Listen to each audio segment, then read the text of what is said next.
Hey, what's up? It's Mike Gaube with Mike Gaube's Headbangers with bassist extraordinaire from Megadeth and an all-around great guy and a very good friend, David Ellefson.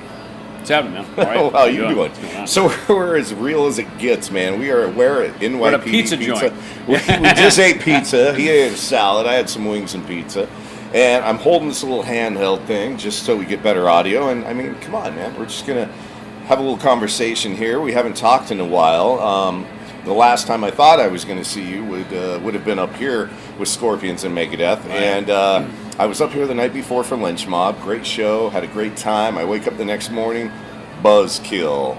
Yeah. I heard about the show being canceled. Yeah. Now, here's the big question everybody was asking, and I want you to explain it. Everybody was like, well, why can't Megadeth just go ahead and play? Yeah, we got asked. Well, okay, so it was technically Scorpions was the headliner. We were the support act. So it's their show, simply put. It's their show. So we can't just go under them and go play shows. Now, look, we could have said, hey, we're going to go book some Megadeth dates, but the ticket holders would not have been able to, they wouldn't have been honored at a show. So it's, look, we were the guest of Scorpions, so we follow suit as the headliner does. Right. They cancel, we cancel. Yeah. Well, a lot of people also don't realize that if you guys shared any backline or anything like that, which would be, for people that don't know, the equipment, the amps, all that lighting, stuff. Lighting, exactly. Pretty much everything. Pretty much everything, yeah. So, logistically, it just doesn't work out. Yeah, I mean, it was a tour. We come as a team, we leave as a team. Yeah. So, is that team going to make it back?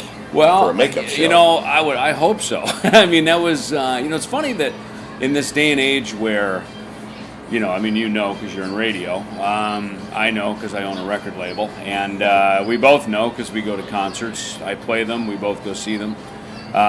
It's funny that tour became one of the bigger selling tours of the year, especially for rock and especially for metal.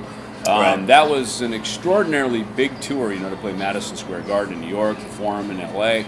And as we started, it started off fantastic, and it got bigger. I think as the buzz continued to grow, just even from the first couple shows that we did, the attendance seemed to be picking up. More and more people. The pre-sale was great. The day of show, which is, metal has always been kind of a day of show event, and a lot of that is because, metalheads work day jobs, they get paid on Friday, they cash the check and they go buy the ticket that day. That ticket being, a little bit of an older audience in a lot of cases, people bought a lot of pre-sale, and so you can kind of judge on how the ticket sales go. You can also judge by how much merchandise gets sold. That's kind of a good way to judge sort of after the fact of who was there to see who. And it was great because every night we'd walk on stage and there's a pretty equal match of Scorpions and Megadeth t-shirts and all the other usual Metallica and Iron Maiden and Pantera and everything else that would be there that you'd expect at a metal show. But it was really a great bill. Well, first of all, like Phoenix and other cities seem to be big walk-up. You were talking like day of, so a lot of people do. So pre-sales is a good indication usually, but certain cities like Phoenix, you can expect usually a pretty good walk-up on day of. And then you guys have never toured with Scorpions. You've never played with Scorpions before, we've played with them before. That's why we knew it was going to be a good bill. Oh, I didn't know you had actually toured with them. We hadn't toured with them. We'd done some festivals over in Europe. I remember we played Oporto, which, as I understand, where port wine is from. It's the farthest, as I'm told, the farthest western point of Europe in Portugal, possibly where Christopher Columbus may have sailed from back in the day.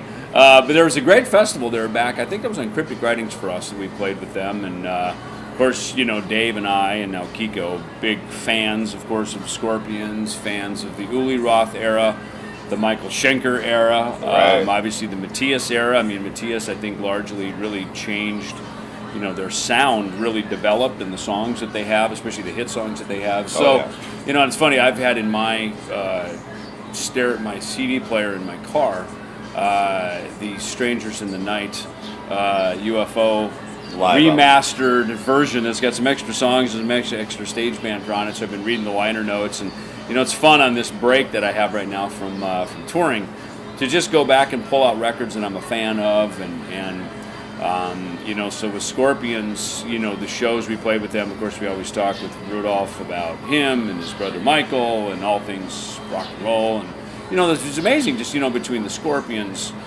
and of course UFO and the Michael Schenker group, there's just such this history of records that we all grew up on, if you're about my age, our age, and they just changed who we are. They really became, even when we were forming Megadeth in Hollywood, we have a friend, Ed, who was from Ohio, and he would go to MI, Guitar Institute Technology, GIT. He'd go there all day, and he was a metalhead, and he was into a lot of the European stuff, especially Uli Roth, early Scorpion stuff, Yngwie, and then he'd come over and hang out with me and Dave, and we'd be working on some tunes, and we would sit there and we'd work. I remember at one point we were all playing Sails of Sharon and all these songs, these early Scorpions, the early, Uli stuff. And, so that kind of, it's funny that some of those old, earlier Scorpions tunes were influential probably to songs that, like The Conjuring, some of them maybe, Dave's, soloing and things that became an inspiration, I think, probably to the things that basically became Killing Is My Business and Pete Sells. That's pretty cool. I mean, a lot of people probably don't realize how much Uli John Roth actually influenced. Like Yngwie. Yngwie was heavily influenced by, I think, Richie Blackmore and, of course, Uli. Right. And then I got the opportunity to meet Uli and see him play a couple times. And, oh, my God. See, I never got to see him with Scorpions. Yeah. And I like the Uli era, and I like the Matthias era, and they're so different, but they're both amazing. And then there's the Love Drive era, where Michael, Michael, as now as I understand reading the liner notes of Strangers in the Night, that he left. Funny, that record apparently came out, Scorpions Tokyo Tapes, which was their double live album. So UFO and Scorpions both put out double live albums. Uli leaves Scorpions, Michael leaves UFO, and then Michael goes over to Scorpions again for a short while, and they do the Love Drive record, that was the first record that I had heard from Scorpions. Oh, is that right? Yeah, and I just remember hearing that sound, that just really pristine, well-produced sound, that guitar tone. I mean, Scorpions still have some of the best guitar tone in the business. I mean, they all really, around Dieter Dierks. Oh, man.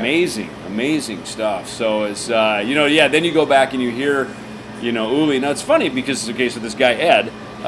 Best I remember, he had a cassette tape.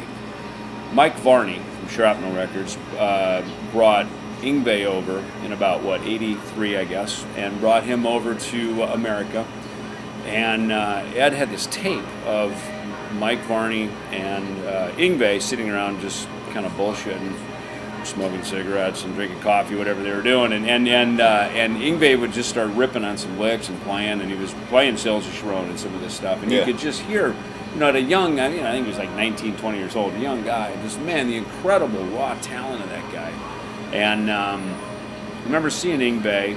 Ironically, Ron Keel is now signed to my label. In fact, we formed an imprint. Oh, We're a division of our label, Outlaw Records, because Ron has really developed this kind of the rock and roll outlaw. This kind of not quite country rock, but southern rock kind of thing that he's real good at. Ronnie Lee Keel. And so one of the first bands I saw when I moved to LA was Ron Keel's band Steeler, and Yngwie had just joined Steeler. So you got to see them live? Yes, yeah. How was that? And I think they may have opened for Loudness. I think it was on Loudness's debut into America. And this was at the Country Club out in Reseda. Right. So just all this great moments of rock and metal history, that happened. I mean, I got to L.A. at the exact right time to get there. 1983 was just incredible out in Hollywood, man. It was just so cool. So, just all this history. And then, of course, Yngwie goes over to Alcatraz, right, with Graham Bonnet, which of course one of my favorite Michael Schenker records was the one that he did with Graham Bonnet. Yeah, it's a great record. Great record, right? So, all these guys that move around, and it's funny, just as a fan of those records and those musicians, Rainbow, of course, Bob Daisley, Cozy Powell, Ronnie Dio, all these guys that were kind of moving around. And then now to be that guy in our era, where, you just kind of see a lot of our friends moving around into different bands. Like I saw Gene Hoglan on Seth Meyers the other night, sitting in with the band. Oh, no Seth's way. great about that. In fact, the night we played on Seth Meyers, about a year ago, actually, our friend Dave Lombardo was sitting in with the band. So Really? it's cool, that there's a late night show that actually has our metal buddies Thrash metal sitting in drummers. jamming, That's awesome. playing in the house band on a late night TV show. So it's How great is that? It's kind of fun that we're all of that age and we get to have these fun experiences, just making records and doing some things. Obviously we're still in our bands, of course, but it's fun to step out once in a while and see some of our buddies doing some things like that. I was wondering if you're going to mention Steeler, because, of course, Ron Keel went on to Keel, and then Yngwie went on to Alcatraz in his solo stuff, and Mark Edwards on drums went on to Lion with Doug Aldrich on guitars. Now in Dead Daisies played Whitesnake, Dio. Yeah. So, it's kind of weird how all these, like you're saying, jumping around everywhere. Chessboard of hard really rock cool. metal musicians. It's It is really cool. cool. It is cool.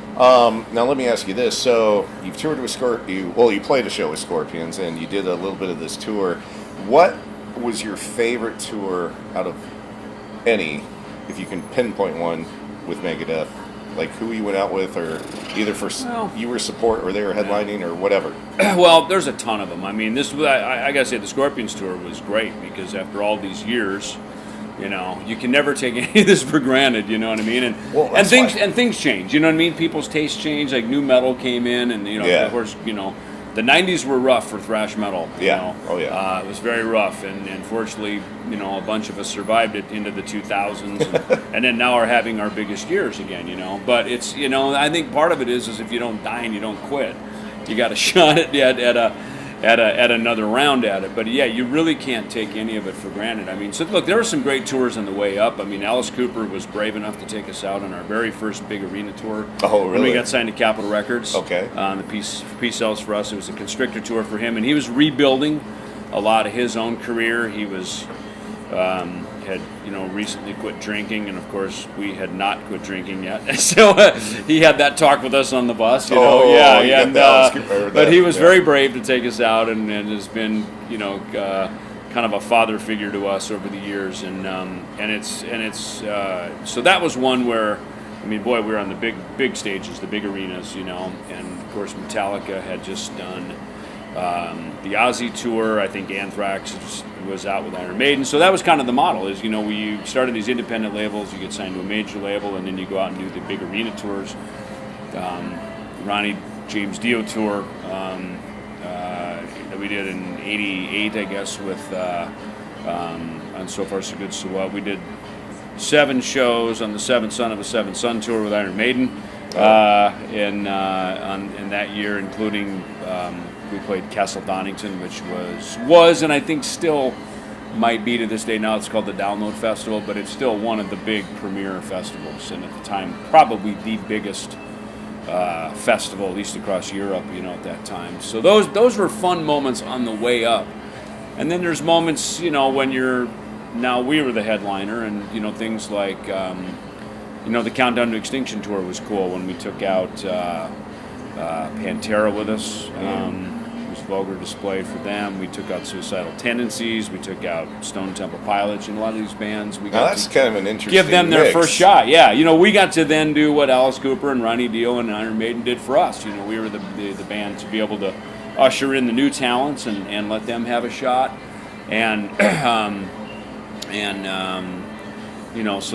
Clash of the Titans, of course, and then then you move now to this era right now, and again, the Scorpions tour is cool. Some of the other we did a Gigantour that was Megadeth, Motorhead, Volbeat, and Lacuna Coil, and to watch Volbeat just killing it every night. I mean, you really just got like, wow, this band is poised on the edge of success, man. They're really popular with some of my friends up here and in Tucson as well. I've not yet been able to see them. Yeah. But man, I mean, I love they're really riffy, and really catchy Yeah, it's cool songs stuff. Very that- catchy, and it was funny because on that tour, Hank Sherman from Merciful Fate was playing guitar. He was sitting in and playing guitar, and it kind of revamped his look and his whole thing. And it was cool because they're from Denmark, and Hank being from Denmark, and I had invited Hank to jump up and jam with me on something. I think it was with Hale or something when we came through, or maybe it was with when I was with Tim Ripper Owens. I think we played in Denmark and invited Hank to come up and jam, and it was so I'd met him then. Of course, we're big fans of his with Merciful Fate, and so then to see him land a cool gig with Volbeat, was cool. And so again, more of the interchanging musicians of It's of the crazy world. how much, if you really look into it, if you're not really into the scene, you might not realize it. But man, there's so many interchangeable players. Yeah. I don't know if that's the right word or not. It is. I mean, look, bands break up, man. Non-band bands, or they sideline, and people. When I see someone out who's, a case like that. I mean, Merciful Fate hadn't worked that much for a lot of years, and to see Hank, who's an incredible talent, a great writer, and we all love his music with Merciful Fate. To see him out doing a gig like that is cool. I mean, it shows that, first of all, he's a great player. He's very versatile. And I've done quite a bit of that over the years as well. For a lot of years I didn't, and then in more recent years I have, and it's fun to do some of that stuff. To play with your buddies, to experience some different music, to play some different things. And I think in my case, I always notice it makes me a lot stronger when we come back in to write and record new Megadeth records. I come back with some new experiences. I've been exposed to working with some other people. It makes me really grateful that the band I'm in, that I'm in Megadeth. I'm really thankful for what we do, and and how we do it, and it's fun when you just have a couple of those moments. A couple weeks ago I played at the Alice Cooper Christmas Pudding. Yes, I was Glenn there. Sobel, That's awesome. Glenn had hit me on email and said, "Hey, you want to play bass for Rob Halford at the Pudding?" I said, "Of course." And, I know those songs. I can play them right now. You know what I mean? And Rob, of course, being super cool metal guy that he is. And then when I got the list, it was not only Rob's set, it was also Alice's set. So I'm like, and those songs I didn't know as well. But it was fun to dig in and just musically be a student of music again. And I think that's one of the things I find in those settings is, obviously I'm known for what I do in Megadeth, but it's fun to go back and just be a student of songs, be a student of the bass, hear how other people played. I love Dennis Dunaway's bass playing in Alice Cooper. All those early Dennis Dunaway riffs are awesome. Just So such a great bass player. Your chance to get to play other stuff that you grow up listening to is Yeah. probably pretty cool. And Yeah. he didn't tell me he was going to be at the Pudding, and I get in there, I'm like, hey, it's David Ellefson up there jamming with Nita Strauss, Slash, and Rob Halford. And that's the cool thing about Pudding is he always gets these little jams put together. That was a And pretty then heavy at the one end, too. right? That was a heavy one, right? Yeah, right, The a tunes little were heavy, heavier. and I hadn't jammed a Slash in a while. I mean, we did a show on a Gigant tour in 2013, I think it was, in Dallas. It's a radio show, and Slash was on the bill. So it's Slash, Zach Wilde, all of us in Megadeth were out on stage together. And years ago, Slash and I, he was just coming off Appetite for Destruction, and we were off of So Far So Good So What.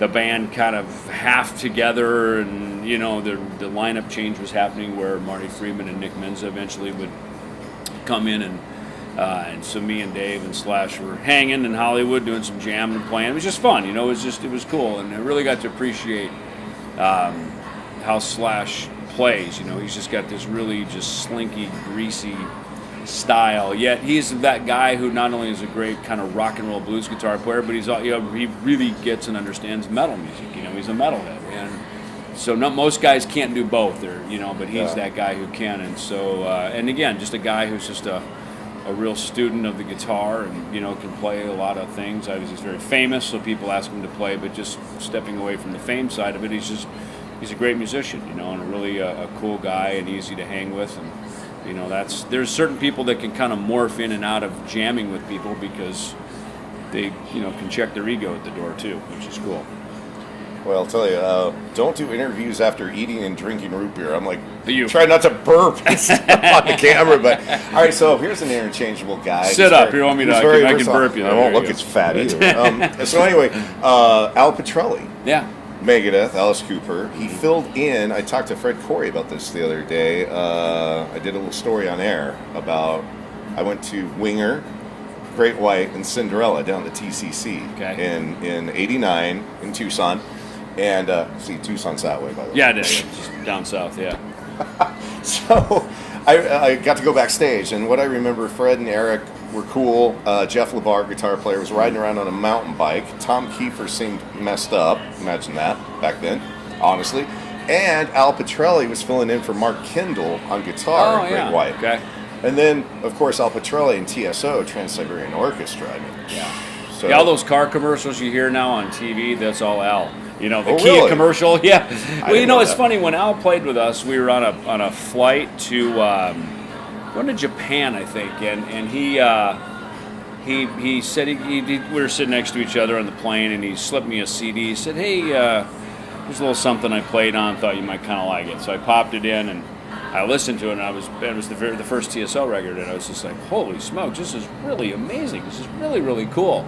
And then he told me the whole backstory of how it spun out of Sabotage, and I knew that obviously he had been in Sabotage, but I did not know the story of the Trans-Siberian Orchestra and how that was going to blow up. And in fact, it was funny at the end of that tour. There's The World Needs a Hero.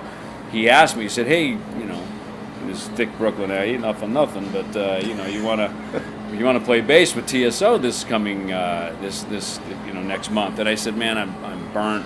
I need some time off. I know we're going to start a new Megadeth record in a couple of months, so I just need some time off." And so I didn't do it, and then of course Megadeth disbanded for a few years right after that. So which taught me a valuable lesson that when offers come your way to do things, just say yes to them. Just go. And I didn't say no for any other reason. I was exhausted, and I was not feeling well physically. Just needed some rest, but.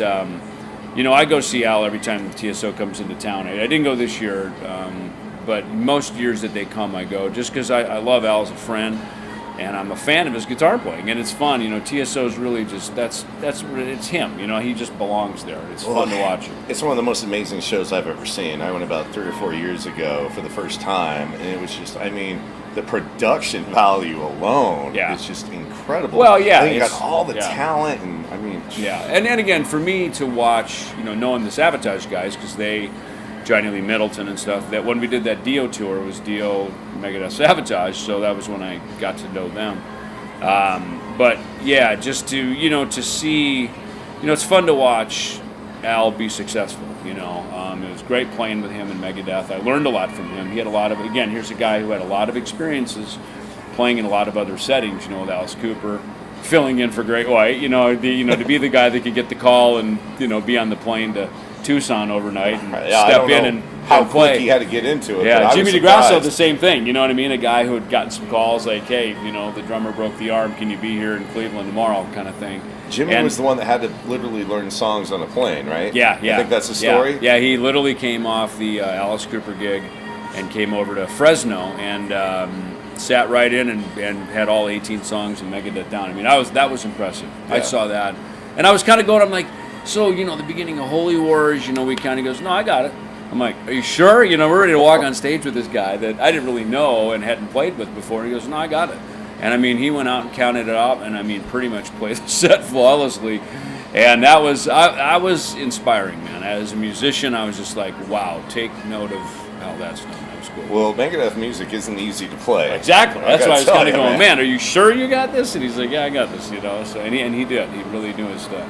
So, all right, Al was in the band. This is a question I don't even know the answer to, so if you don't know, we're both screwed. But how many members have been in Megadeth, including yourself? Well, I think it's like 18 or so, and to be truth be told, look, it never started like that, When we were getting the whole thing going, there was me, my friend Greg. Dave had a singer, Lore, that he was working with, and there was our first drummer, Dijon Carruthers. That's kind of how a lot of bands form. It's like kind of the guys that are into it, and then you pretty quickly see who you can really play with, who you can hang with, and some transitions just started to happen. And I got the vision of what Dave wanted to do with Megadeth. I was on board. I was like, "Man, this is everything. This is everything I moved to Hollywood to hopefully do." So I was like, "Man, deal me in. I'm good." And which is why he and I, have hung together all these years. I was, when you're in the room on day one, in the war room, as part of the strategy of not only the battle, but how to overtake the hill and win the war, which is how I look at Megadeth, because it really was. It was like sitting in the war room of the entire strategy of global domination, and that's very different than just, I don't know, bro, let's try some riffs and see what happens. Megadeth was not that band. No. And it was still is a very focused mission. So again, I understood what the marching orders were for all of us, and what everybody's role is. And, the bands have roles, and when those roles get out of sync, when the bass player wants to become the singer or the drummer wants to be the guitar player, it's easy to look over and go, I wonder what they have, and then try to be that. And that's when roles get messed up, and I've been always very comfortable in my role in Megadeth. I know what it is. I know what I do. I know what Dave does. I know what the other two guys are supposed to do. And I think that really, that's the fabric of who we are. And I think when you keep the fabric intact, the lineup stays intact, and the role of the band and the mission you're supposed to have, that stays intact. Well, I think anybody out there would agree, you and Dave, that's Megadeth, really. Yeah, again, I understood the thing from the beginning. Dave had his first couple songs that he was writing, and I loved the sound of it. To me, it was different, it was unique, and again, I'm a kid who grew up in the Midwest. I had bands growing up, and I was kind of always the chief of my bands. I was the guy that, understood how to put it together, keep it together. I dealt with a lot of the business side of my band, so when I met Dave, and he had other, kind of those same experiences, but on a much bigger level, but was also this incredible, very charismatic writer. It made me realize what a great writer Dave is, and to see where he had come from No Life to Leather with Metallica to the stuff we were now writing, which would become, those first essentially 3 Megadeth records. Just to see the progressive nature of where it was developing, and every day we'd push each other, all of us, we'd push each other to, write, like we always joke, there's like lead guitar, lead bass, lead drums, lead vocals. Like everybody, everybody has like a lead role, because that's how proficient and progressive we wanted the music to be. Nobody was sort of a background player, and that's how a lot of these really great bass riffs in Megadeth happened, is we'd be sitting there working on something, and Dave would be like, why don't you play this part on bass? Why don't we have that be the intro, or when we do this break, let's have a break for the bass. And so, very much, I played in an orchestra, a saxophone in orchestra band as just high school level stuff, but you understand like the flute and the clarinet and the saxophone and the baritone, and like everybody, each part of the orchestra has a role. And you have your own little part of what that's supposed to be, and that's very much how Megadeth songs are written. They're written as these compositions. It's not just ripping out a tune. It's not just a verse and a chorus to make a song. They're these very intense and deliberate compositions where every note has a place, and every note has a meaning of why it's there. And I think that's why these songs have lasted as long as they have. Well, I think anybody would agree with me on this as well. You have one of the most recognizable bass lines in metal, with Peace Cells. Yeah, through. Seriously, it's a good thing to have. We had a band department when we first got our advance for the Peace Cells record when we signed to Capitol. Our manager said, "Look, and he employed me to go do it. You go get us a band department, right? For me, Dave, and Chris Poland to live in." So I went and got this apartment over in Silver Lake. Just east of Hollywood, and so I remember we had a stereo. We move in and we get settled in, and I remember we got signed. I remember getting the Peace Cells album and putting it on the turntable, and I remember Chris Poland and I sitting there watching the Capitol Records logo go round and round, and you're just going, that's the same logo as the Beatles and Frank Sinatra, and these iconic, when you go in the Capitol Tower on Vine, Hollywood and Vine, man, there's all these just incredibly, just iconic people, and it's like, there's our label. And then one day we're in that same apartment and MTV's on, because the Headbangers ball, I don't know if you remember, but it was like a half hour. Remember, from like Monday through Friday, it was from like 12 noon to 12:30. Before it was a Saturday night Right. thing, right? And so, we didn't even have we finally made the P-Cells video, and so we started to get it played a little bit on MTV. And one day we're just, we were doing the dishes or something stupid, and all of a sudden it's like, the MTV, MTV News, and then they played the little bass lift, you heard it here first or whatever their saying was, and we're like, was that P-Cells they just played? And then we started hearing it more and more and more, and it was just one of those moments where you're like, wow, someone at MTV likes us. Right. We have a fan over there, and so it was really a, kind of dumb luck, fortunate for us, that they used that, because it kind of cemented us into that MTV history forever. Yeah, Headbangers Ball, man. I mean, that's why I try to carry on the tradition. You have it what right I'm there, saying? yeah. One thing I want to point out is you talked about TSO. You had an opportunity, you passed, but you kind of got back into with Northern Light Orchestra, which is like kind of a Arizona-based TSO, but it's still its own animal, I guess, per se. And you just recently did the new album that's out with Ken Mary, of course, on drums, and you did the majority of the bass lines along with Chuck Wright? Yeah, me and Chuck Wright did it. Yeah, so Northern Light Orchestra. So one day, Ken Mary, who I knew was the drummer in Alice Cooper's band on that Constrictor tour in 1987, and that's where he and I became friends. So I moved out here to Scottsdale in 1993, and one of the first people I realized that I knew the Flotsam guys were here and the Sacred Right guys, and of course Alice and Rob Halford had a place here, but one day I happened to have a phone call with Ken Mary. I'm like, I didn't know you lived here. You live over in Fountain Hills, just 10, 15 minutes from me. And so we just started chatting and talking, and so we became kind of the local musician buddies, and Ken would call me once in a while to play on some things. And one of the calls I got was for the Northern Light Orchestra thing. And I didn't, I thought, that name's pretty close to Trans-Siberian Orchestra. Are you sure you want to use that name? Like, people kind of already know Trans-Siberian Orchestra. But, again, I'm not a writer with it. I just played on it. And Chuck Wright, who I knew even before I moved to Hollywood, I knew that he was the bass player of Quiet Riot and had played on the Mental Health record. And so I certainly knew of his playing, and it's been fun to get to know him over the years. And so now there's been 4 records, and the new one's actually on my label, on EMP Label Group. That's right. We just pushed that out, and which, by the way, sounds great. I mean, Ken's an amazing producer, amazing drummer, and everything he puts out that I've listened to sounds amazing. And that record's really good, and it's been getting good airplay with The Night Before Christmas. I think is the one that's really getting the airplay, or was. Well, that's one of the things I like to think we're pretty good at with our label. We've got good radio people to push things out. Whether it's a young group like Dollskin, or it's legacy artists like Mark Slaughter and and Northern Light Orchestra. It's actually Slafter, right? Slafter.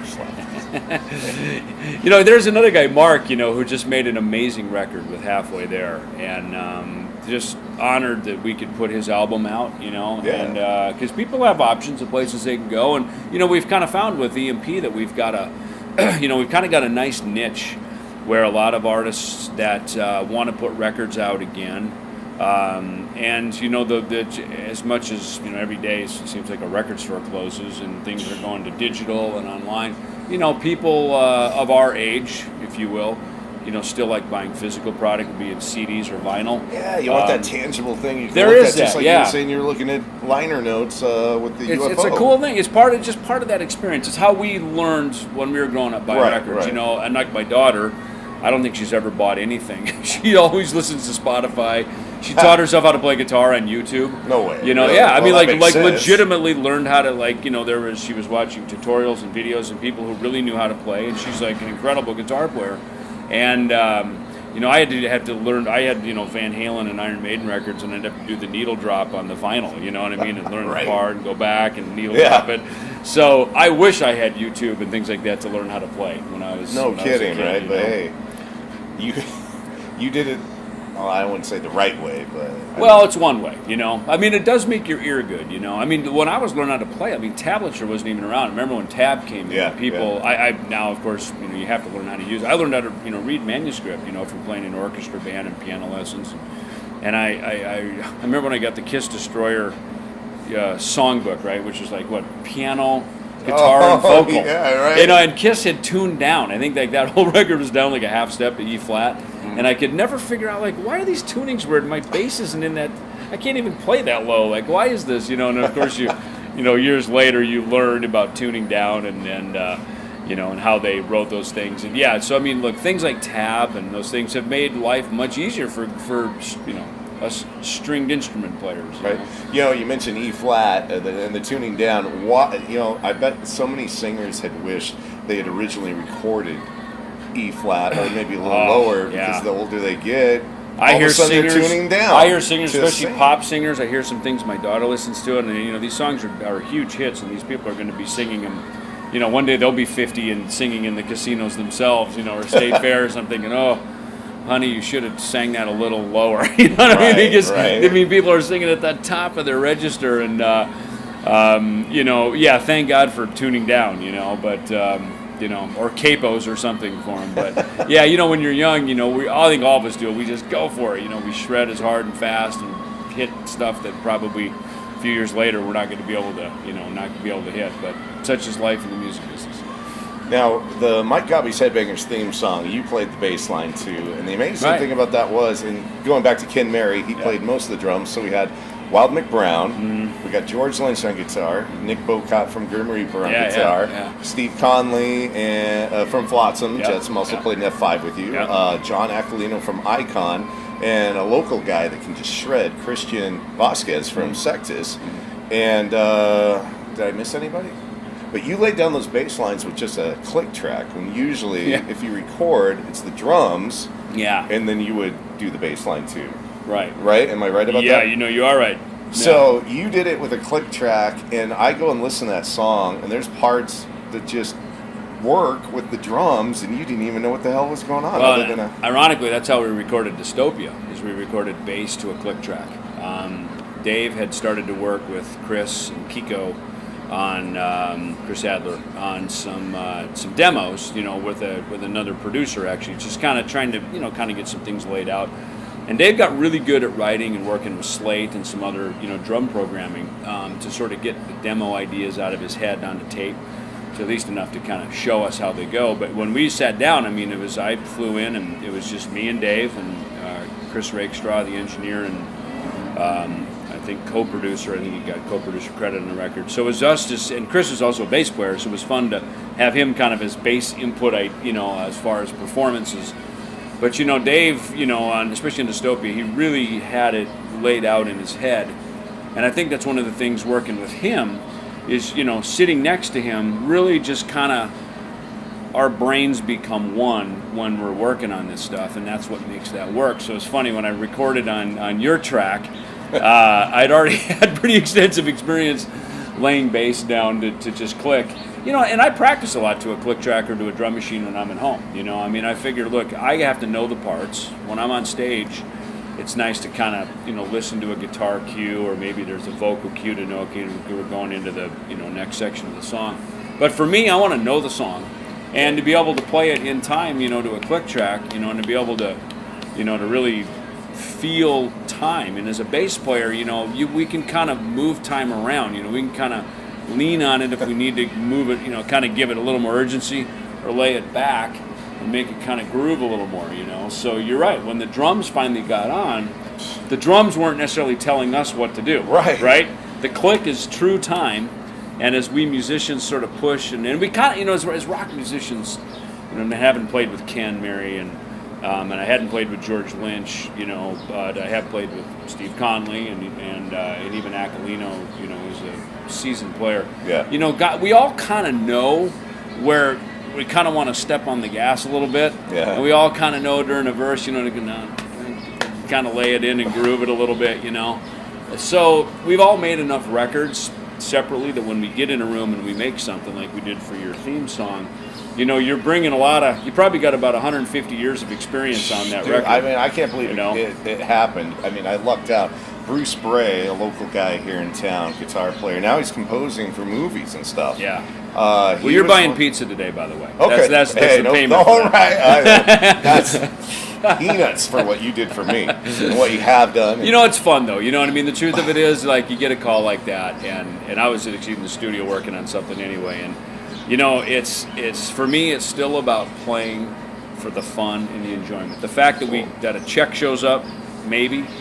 I haven't made any money. That's the gravy. You know what I mean? On any of the records we do. You know what I mean? Right. 'Cause I think when you do it for the money, there's never enough money, and you generally tend to not enjoy the music. You know, so that's just what I've learned over the years. And so it's like, you know what?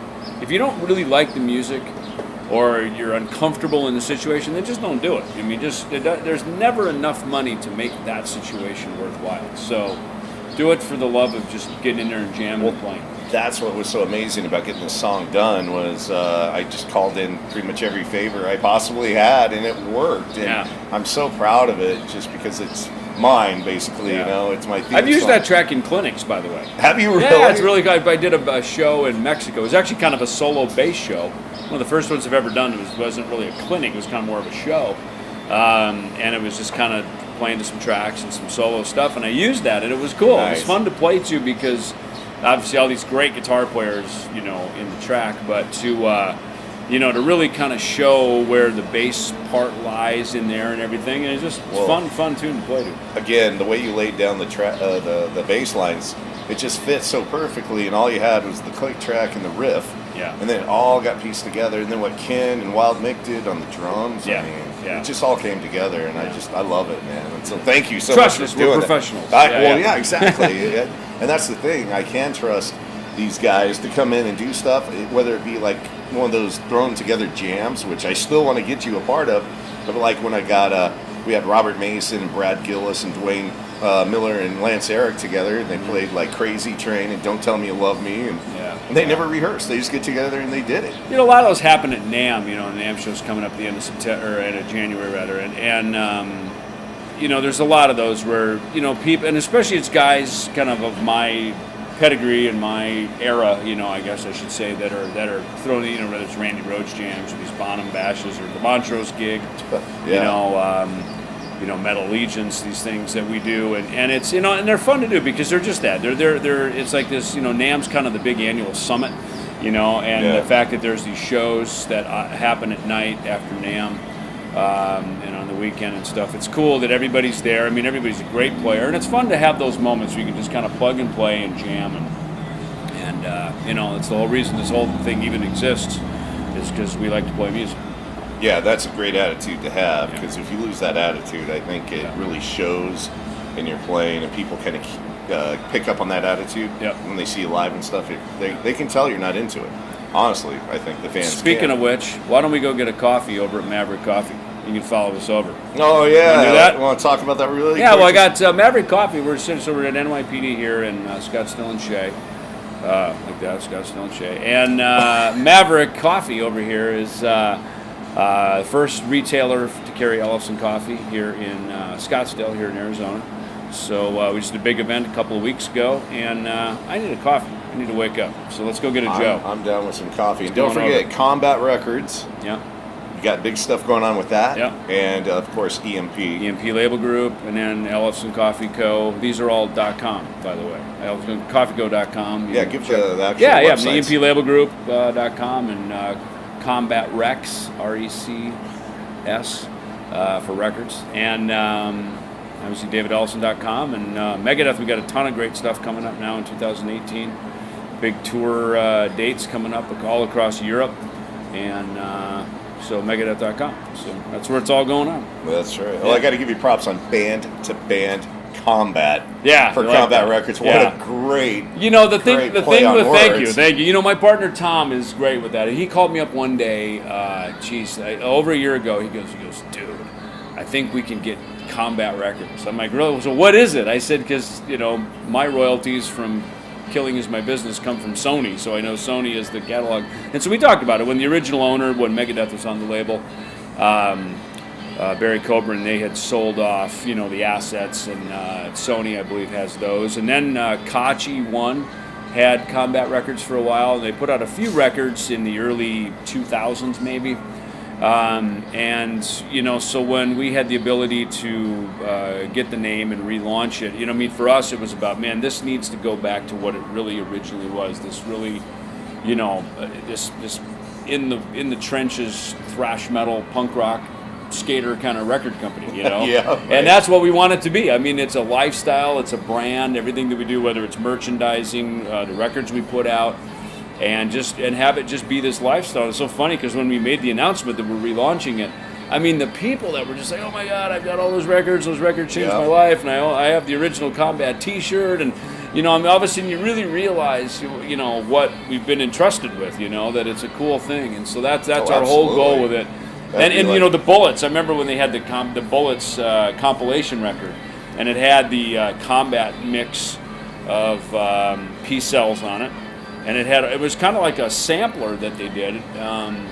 And so that's what we're doing with Band to Band Combat, is to essentially do Bullets volume. Well, we're going to volume 1 for us, but kind of volume 2 of the Bullets collection, you know, to put that out. And also a way to, you know, we're putting out some established artists like Raven, Hellstar. We just announced Mark Rizzo from Soulfly. We're going to put his solo record out on Combat. But then also looking at, you know, through this Band to Band Combat to be able to offer that for some new young talent, because that's, as much as we can support sort of classic artists, it's important we always look for, you know, for new bands and new talent that we can get, you know. So. Well, that's great. I'm glad you're doing it, and good luck with all that stuff. Yeah, thank you so much. We're going to go get some coffee right now. Joe. It's Mike Gaube's Headbangers here with David Ellefson.